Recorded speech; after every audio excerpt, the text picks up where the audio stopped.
नमस्कार मंडळी. आज पावसाचं वातावरण झालं. आज आपण कांदा भजी करू. त्याच्यासाठी आपण कांदा चांगला चिरून धुवून घेऊ. कांदा भजी करायसाठी कांदा उभा चिरायचा. कांदा चिरून झाला आता असं मोकळं करून घेते. थोडं मीठ टाकते. मीठ टाकल्यावर ते थोडं पाणी सोडते. थोडं मिरची पावडर टाकते. तांदळाचं पीठ टाकते. थोडं बेसन पीठ टाकते. ते आता कढई टाकायचं. आता तेल टाकते. आता तेल तापत तवर काढून घेते.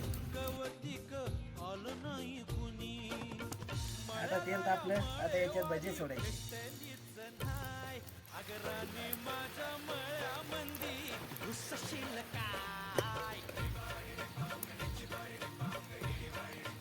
लाल कलर आला आता काढून घ्यायची.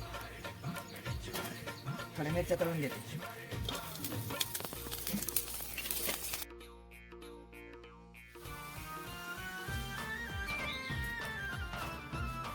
भजे खायला तयार झाले. भजे खूप छान झाले. एकदम कुरकुरीत. आवडली तर लाईक करा. असेच व्हिडिओ पाहण्यासाठी सबस्क्राईब करा.